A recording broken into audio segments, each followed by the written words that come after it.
Obrigado. Tudo bem?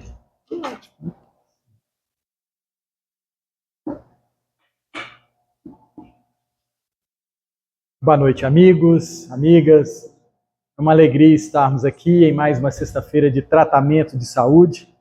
Gratidão ao nosso Pai de amor e bondade. Gratidão a Jesus, nosso irmão mais velho. Gratidão à espiritualidade amiga que nos recebe aqui com muita alegria para nos tratar, a todos nós. E que a gente tenha o carinho de, no mínimo, seguir o tratamento. No mínimo, seguir o tratamento que eles nos propõem com todo carinho. E que a gente não desperdice nem um dia dessa nossa reencarnação. Obrigado, Senhor. Hoje nós vamos começar o estudo falando dessa obra linda, Messe de Amor. Gratidão ao nosso querido Divaldo, gratidão a Joana de Ângeles. E o tema de hoje é inveja. Eita palavrinha complicada. Será que somos? Será que não somos? Como é que vivemos com essa, podemos dizer assim, essa má inclinação, esse desvio da aceitação da posse dos outros, a inveja? E eu fui no dicionário procurar a definição da palavra inveja. Não é agradável, mas eu vou ter que ler.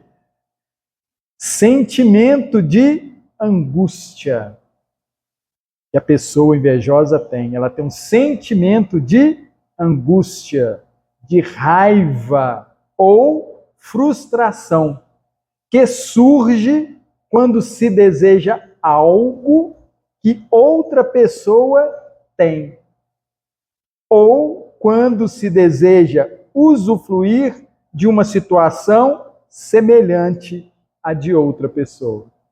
Não, mas eu gostaria tanto de ser o Neymar, eu gostaria tanto de estar nesse lugar, eu gostaria tanto de ter tantos seguidores, eu queria tanto... Não parece que é inveja, parece? Mas é. Desejar estar no lugar de outra pessoa. É uma falta de percepção da nossa realidade. Consegue entender? Muitas das vezes é nesse momento que a gente percebe o quanto que nós não somos humildes. Porque a humildade é estar bem com tudo que temos. Bem-aventurados os pobres, pois deles é o reino de Deus. Estar satisfeito com o que tenho, com o que sou, neste momento. E sempre lembrando que a doutrina espírita traz para nós aquele caminhar para chegarmos à felicidade plena, à santificação, à purificação, à perfeição. Então, quando nós temos o conhecimento disso tudo, a gente não deseja aquilo que o outro está vivenciando. Mas é interessante que a gente deseja aquela boa condição, mas não deseja as dores dele, né? Não é assim? Se deseja estar naquela condição, mas o trilhar, o desafio, a gente não deseja. Eu gosto de lembrar, me veio aqui à mente, a lembrança de um nadador chamado Gabrielzinho. Alguém conhece? Viu falar? O Gabrielzinho, mineiro aqui de Santa Luzia. Saiu daqui este ano com desejo de transformar uma medalha de prata que ele ganhou em Tóquio em uma medalha de ouro. Lá ele tinha ganhado uma de prata e 2 de ouro. O objetivo do Gabrielzinho era voltar com 3 de ouro. E aí toda vez que o Gabrielzinho mergulhava na piscina, eu pensava assim, ele vai morrer afogado. Não é? Porque o Gabrielzinho não tem os 2 braços. E a perna dele é toda atrofiada. Gente, espírito é uma coisa impressionante. Você pode dar o veículo que for, que ele consegue realizar o projeto que ele tem. Não é interessante isso? A gente vê as Paralimpíadas, a gente vê como tem espírito com uma vontade de vencer. E é exemplo para nós.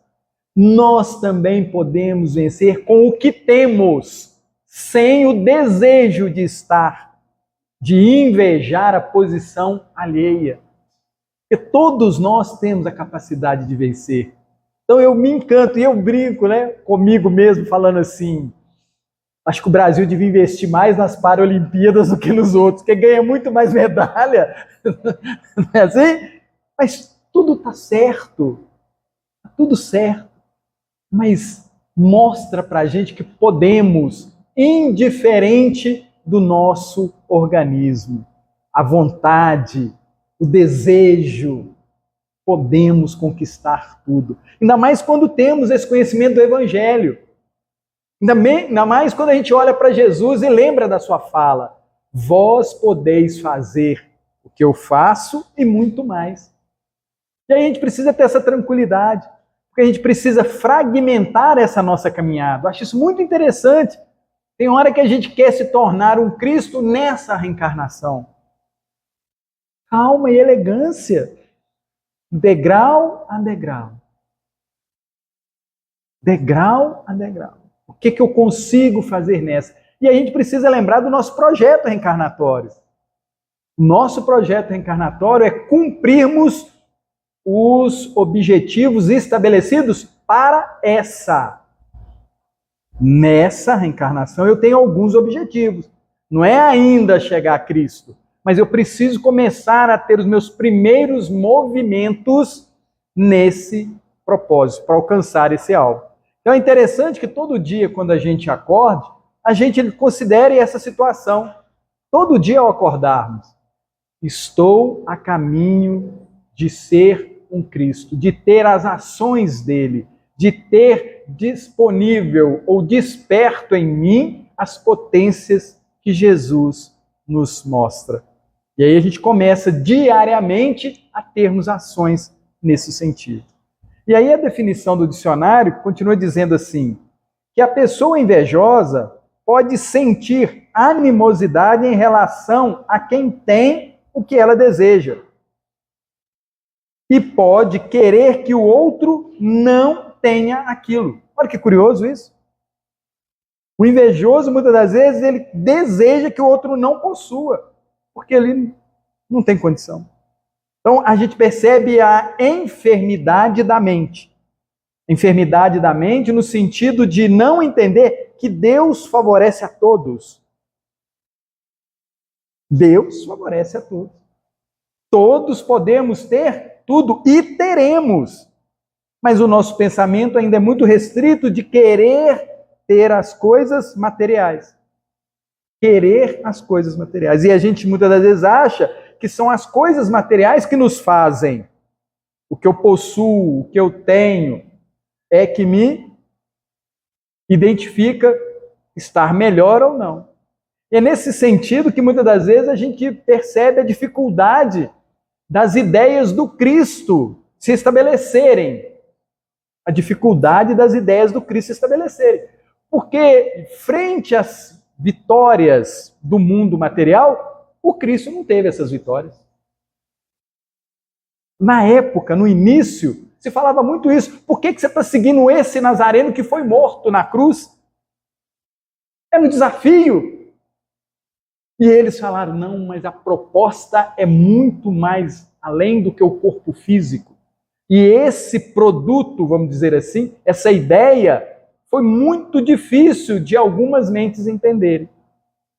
Eu lembro do caso de Pedro com Jesus, que o Pedro, depois que Jesus tinha socorrido a mulher adúltera, Pedro virou para Jesus e falou assim, Senhor, está lá no livro Boa Nova, viu gente? Obrigado, Chico. Obrigado, nosso querido Humberto de Campos. Pedro vira para Jesus e falou, Senhor, se o Senhor continuar ajudando esse tipo de gente, quem é que vai nos seguir?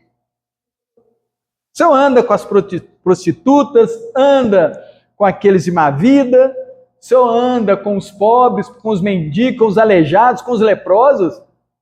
Não vamos conseguir construir o seu reino que o Senhor propõe. Olha que o reino que o Pedro estava construindo na mente dele era totalmente diferente do reino que Jesus propõe. E a gente costuma fazer isso. A gente quer ser um cristão, mas dentro da nossa construção de reino de Deus. Isso não vai dar certo. Porque na hora que a gente fizer o comparativo do reino que eu quero, do reino que Jesus propõe, a gente fala, aí entra o momento da nossa reforma íntima. Reforma desses conceitos, reforma desses pensamentos, reforma desse jeito de viver, que Jesus mostrou pra gente que é totalmente diferente. Aí a gente olha para um Francisco de Assis, quem é que quer ter aquela vida?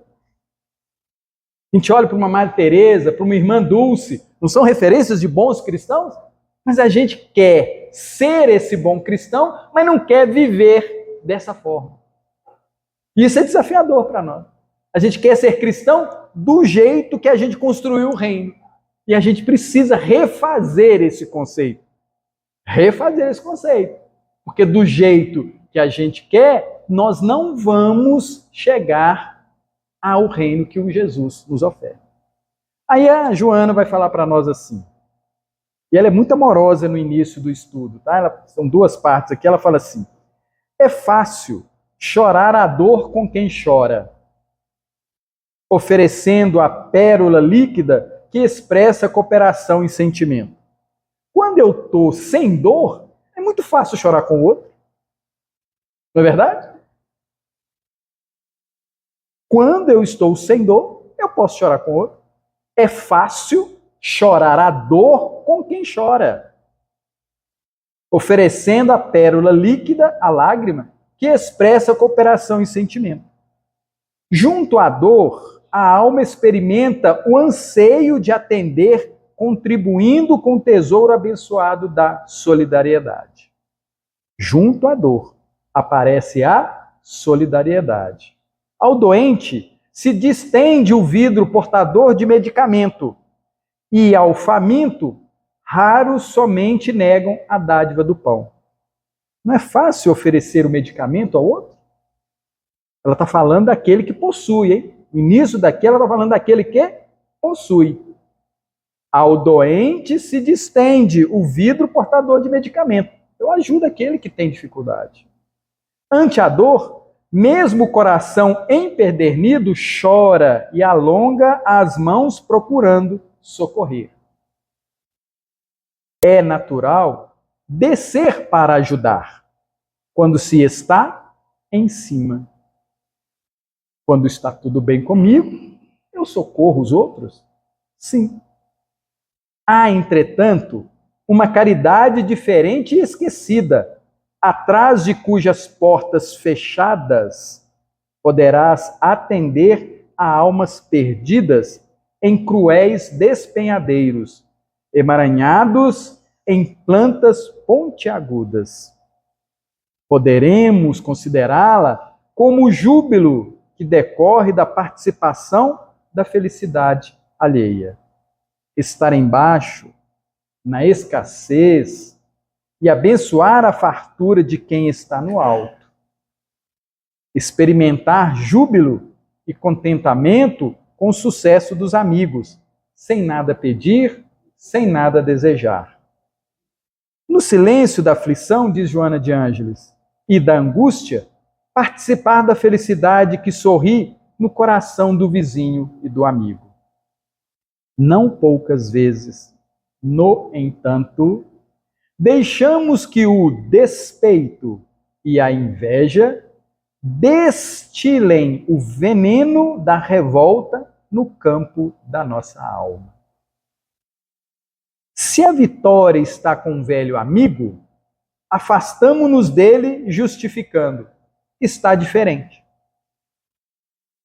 Se alguém está numa posição melhor, e aqui ele fala de um velho amigo, pessoa que a gente tem um relacionamento, nós dizemos: ele está diferente, porque ele alcançou a vitória e eu não. E eu me afasto, porque ele está diferente. Se ele nos busca, esse velho amigo, tentando ajudar-nos, reagimos com falsa humildade, dizendo: está tudo bem. Olha que perigo isso. A pessoa chega até a gente oferecendo uma ajuda e a gente orgulhosamente diz: estou bem. E a pessoa olha para a gente e pergunta: como é que você está? Como é que você anda? E ela pergunta isso muitas das vezes porque percebe que outrora na nossa relação, hoje te vendo, você não está bem. Ela percebe, não tem uma relação de amizade? E aí a gente, orgulhosamente, a gente fala: está tudo bem. E a Joana continua dizendo: todavia, de padrão murmuramos, ferimos, azorragamos e caluniamos. De padrão, normalmente nós fazemos isso. No recesso do ser, há invigilância, armas ciladas para a cólera contida. E se o coração em mira tomba por fatores de outra ordem, exclamamos: quem não esperava, todo orgulhoso sempre recebe castigo. No nosso íntimo, pela nossa invigilância. E no todo do ser, permitimos o sorriso mentiroso da felicidade, procurando socorrer não para ajudar, mas para situar-nos na posição de quem está superior, oferecendo auxílio. Aqui é interessante que a Joana tenta trazer para a gente a percepção de que, sutilmente, o invejoso ele quer ser superior ao outro. A gente não aceita estar por baixo, com dificuldade, doente, necessitado. Sutilmente, olha que inveja sutil. Não aceitar a ajuda do outro. E aí a gente fica com raiva porque a gente não está por cima, né? Como diria, por cima da carne. Não é? A gente fica com raiva. Olha que sutileza que ela traz para a gente perceber o nosso olhar para a situação do outro. Amigos, a gente tem inveja de Jesus, o Cristo? A gente tem inveja de Jesus, o Cristo? A gente tem inveja de Francisco Cândido Xavier? São curiosidades que a gente precisa pensar. Porque o projeto da filosofia espírita não é que a gente olhe para dentro e veja esses ícones e façamos uma comparação para percebermos o quanto precisamos apertar o cinto para nos aproximar das ações dele, dos pensamentos dele. Não é para isso que vem os exemplos? Para a gente ter uma referência. Opa, eu posso. E aí muitas das vezes a gente fala assim, é impossível. Porque a gente não quer se sujeitar ao trabalho que eles fizeram. A gente não quer se sujeitar.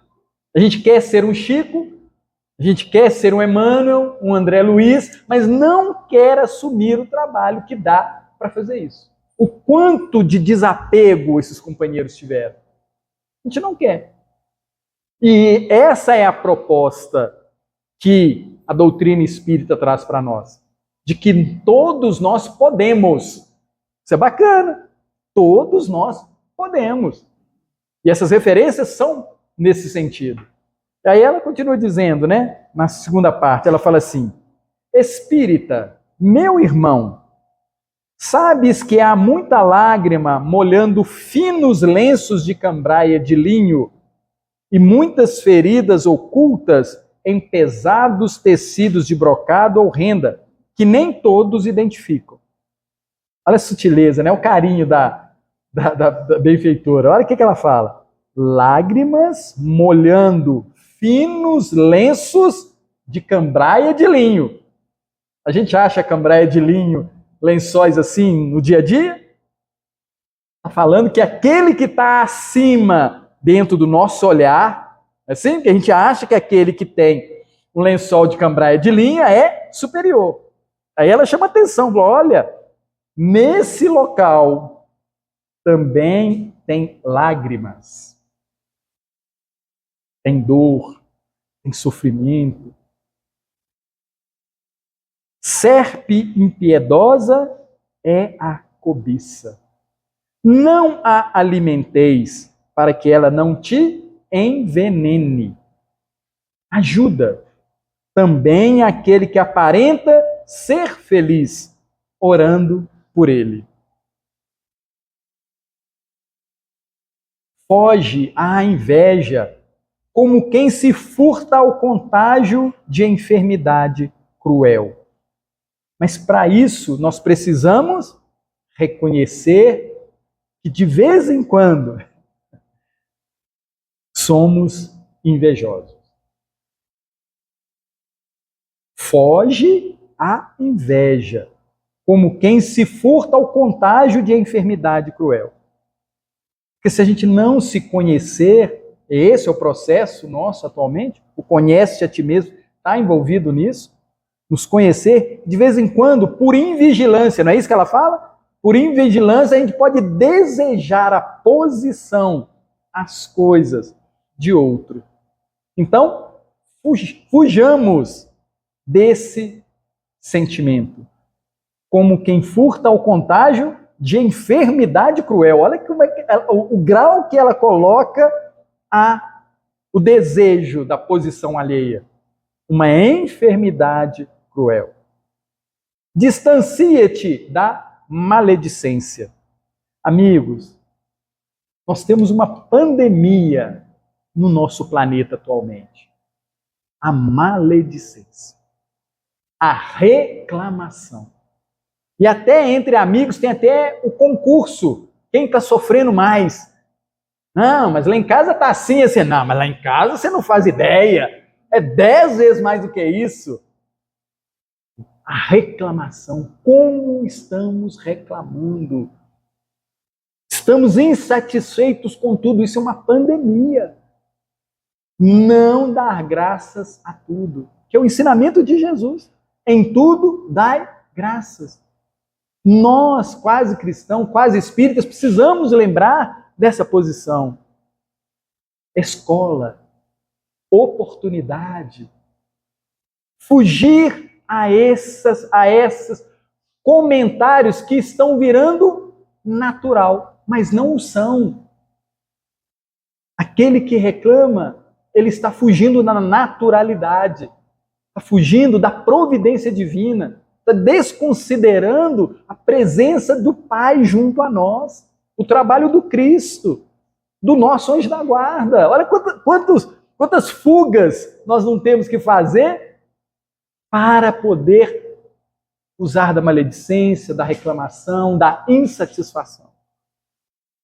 E aí ela continua dizendo, afoga, lindo isso, afoga na oração a vida perniciosa do despeito.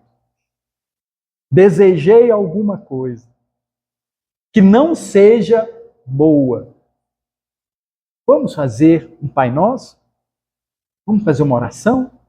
Para nós, não é para o companheiro, não. Para nós, porque nós estamos nesse momento nos tornando invigilantes e podemos angariar essa enfermidade cruel.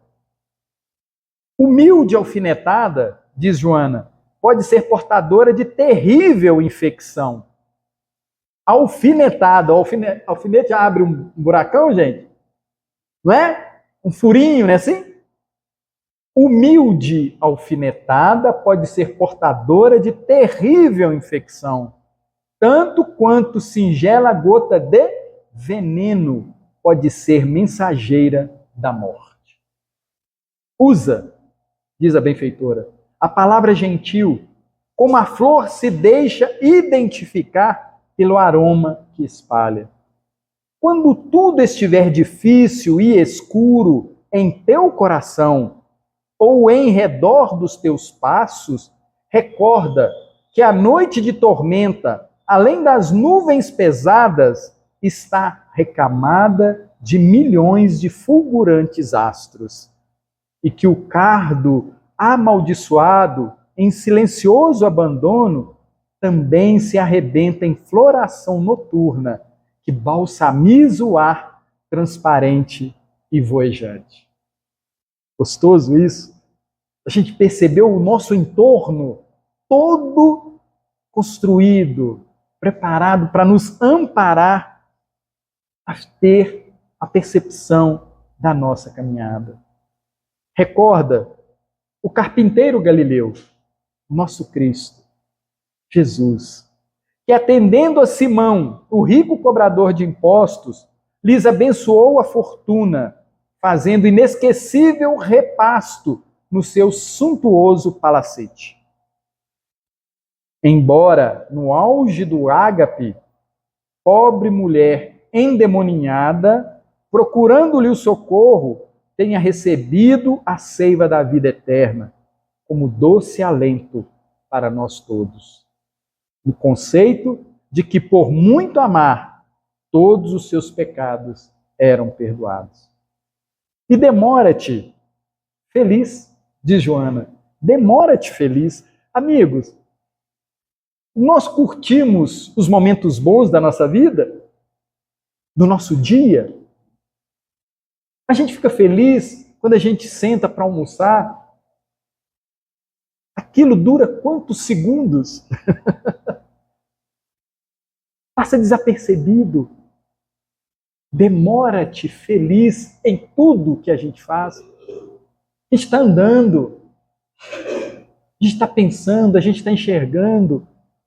A gente curte todas esses momentos. A gente se debruça para poder se sentir abençoado. Demora-te feliz onde estejas, com as altas provações que o dinheiro e o poder ou as demais concessões, empréstimos divinos poderiam solucionar se os tivesses. E vês chegarem em fartas messes para outros corações. Bacana a proposta da Joana, da gente perceber primeiro a realidade que estamos. A realidade. Pode ser melhor? Pode. Vai ser melhor? Vai. Depende da minha percepção de tudo que tenho e como estou usufruindo. E que a gente admire a vitória do outro, para que também tenhamos bons olhos para as nossas vitórias dia a dia. Jesus abençoe, hoje e sempre.